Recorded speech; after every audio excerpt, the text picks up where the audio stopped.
All of you. Today we continue our new chapter, The Thief's Story. Last time हमने देखा कि कैसे मतलब हमारा जो थीफ है वो कैसे एक अनिल नाम के पर्सन के साथ कर रहा है और उसके बीच में उसे क्या क्या प्रॉब्लम्स मतलब वो अपनी लाइफ को चेंज करने की कोशिश कर रहा है, उसके बीच में कैसे कैसे उतार चढ़ाव आ रहे हैं वो उसे अप एंड डाउन्स देखने हैं. Okay, then we continue. Anil was slip. A beam of moonlight stepped over the balcony and fell on the bed. I sat up on the floor, considering the situation. If I took the money, I could catch the 10:30 express to Lucknow.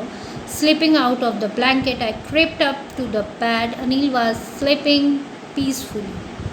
His face was clear and unlined. Even I had more marks on my face. Thought mine were mostly scares.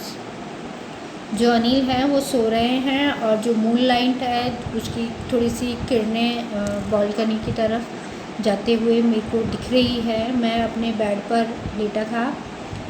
अचानक ही उस पर बैठ गया floor पर और मैंने considering मतलब मैं विचार करने लगा इस स्थिति में कि मैं क्या करने वाला हूँ. If I took the money, अगर मुझे चुराना है तो मैं क्या करूँ. और मैं पैसे चुरा के 10:30 की जो एक्सप्रेस है लखनऊ की उसको पकड़ लूँ. और slipping out of the blanket I crept up the bed, और मैंने चुपचाप से जो ब्लैंकेट है जहाँ पर मैं सो रहा था उसको हटाया और रेंगते हुए उस बेड से नीचे उतरा. Anil was sleeping peaceful. जो अनिल है वो बहुत शांति से सो रहा है. His face was clear and online. उसका चेहरा जो है बिल्कुल, उसे कोई परेशानी नहीं है, वो चुपचाप से बिना किसी प्रॉब्लम के सो रहा है. Even I had more marks on my face, और मैं इतना परेशान था कि पता नहीं मैं मतलब कहीं कुछ ऐसा गलत नहीं हो जाए, थोड़ी सी चीज़ों से डरा हुआ था.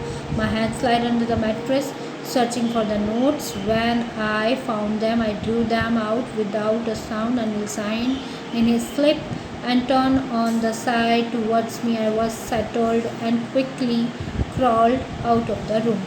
मैंने जो मैट्रेस के नीचे पैसे रखे थे उन्हें चुपचाप से ढूंढा और उन नोट्स को निकाला और बिना किसी आवाज़ के उन्हें डालते हुए मैं धीरे से उस कमरे से बिल्कुल रेंगते हुए, क्रॉल मतलब रेंगना, उस रूम से दबे पाँव नीचे रेंगते हुए निकल गया. When I was on the road, मैं जब अपने रोड पर था, आई बिगन टू रन, मैं धीरे धीरे भागने लगा.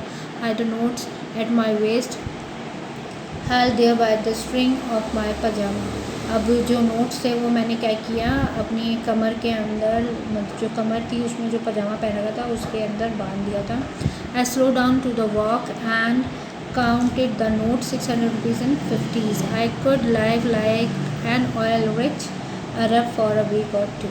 और मैंने जब काउंट किया तो वो 600 या 650 समथिंग थे और मुझे ऐसा लगा कि एक हफ्ते का काम तो मेरा निकल जाएगा.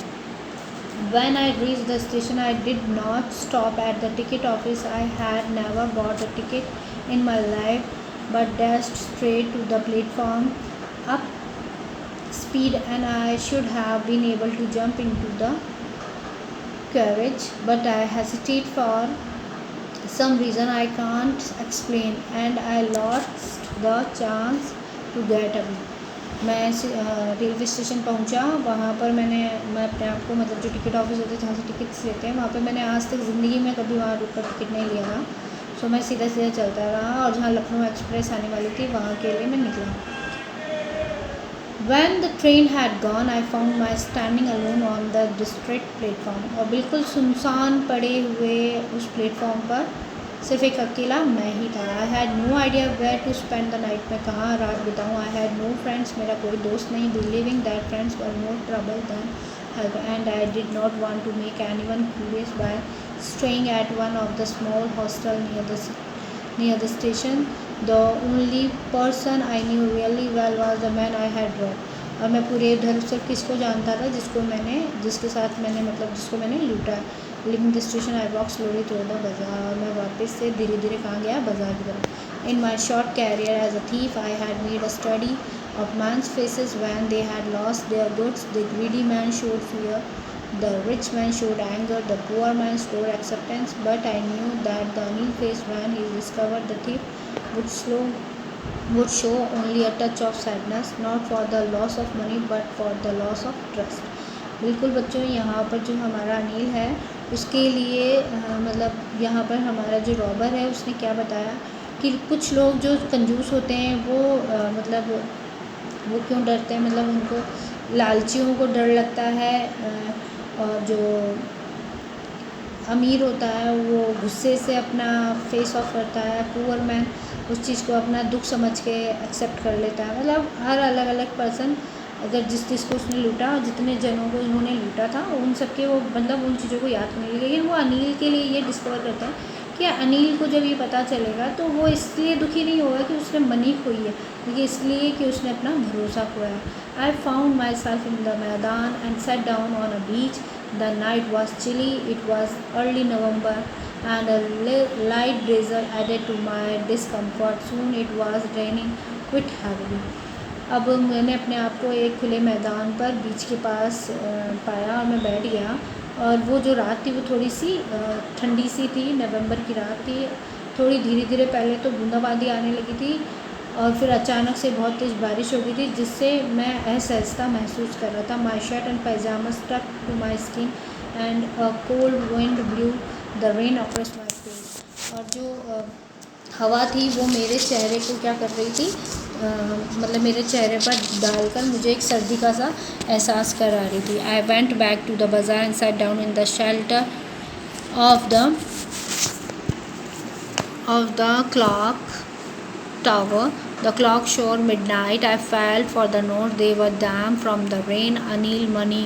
In the morning he would probably have given me 2 or 3 rupees to go to cinema, but now I had it all. I couldn't cook his meals, run to the bazaar, or learn to write wool sentence anymore. I had forgotten about them in the excitement of the thief's wool sentence I knew could one day bring me more than a few hundred rupees.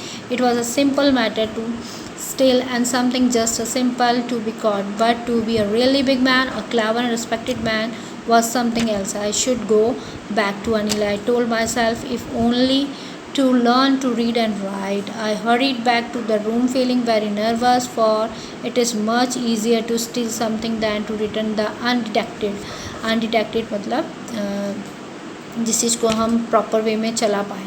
I opened the door quickly, then stood in the doorway in clouded moonlight. Anil was still asleep. I crept to the head of the bed and my hand came up with the notes. I felt his breath on my hand. I remaining still for a minute, then my hand found the edge of mattress and slipped under it with the notes.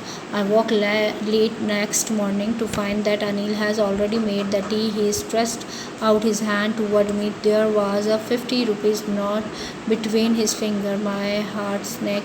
I thought I had been discovered. I made some money yesterday, he explained. Now you will be paid regularly. My spirit rose, but when I took the note, I saw it was still wet from the night's rain. Today we will start writing sentence, he said. He knew, but neither his lips nor his eyes showed anything. I smiled at Anil in my most appealing way, and the smile came by itself without any effort. अब देखो बच्चों, यहाँ पर जो हमारा thief है उसने कितनी अच्छी और कितनी सीधी बात हमें बताई है कि उसने ये सारी चीज़ें करी, वो वापस अपनी गलती का एहसास करके वापस लौट आया और उसने जैसे मनी रखे थे मैट्रेस के नीचे अनिल ने, वैसे ही उसने सब कुछ किया। और पर कोई तो किसी को किस तरीके से चेंज करता है। यहाँ हमारे अनिल ने वो जो शब्द थे जो हमारे थीफ को बोलने के लिए लिखने के लिए नहीं मिल रहे थे, बट जो अनिल है उसने ये सब चीज़ें बहुत ही इजी वे में करी और एक ऐसे थीफ को यानी कि ऐसे चोर को बदल दिया जिसने किसी विश्वास के पीछे सब कुछ छोड़ा हुआ था। और इस चीज़ के लिए बहुत इजी वे में हमारे अनिल ने उसके साथ जो भी बिहेवियर था उसको एक्सप्लेन किया, उसके साथ रहा। और ये सारी चीज़ें क्या थी, बहुत मोस्ट अपीलिंग वे थी जिसके बिहार पर किसी भी एक ऐसे ऑर्डनरी मैन के लिए बहुत मुश्किल होता है, बट हमारे अनिल ने ये चीज़ करके दिखाई और जो हमारा थीफ था उसके माइंड को, उसके हार्ट को चेंज किया as a good person. Okay, that's all. That your chapter is finished. So please read it first. Then if you any queries, you have to discuss in our next video. That time please read it carefully and stay safe and follow the guideline. Okay everyone, thank you. That's all today.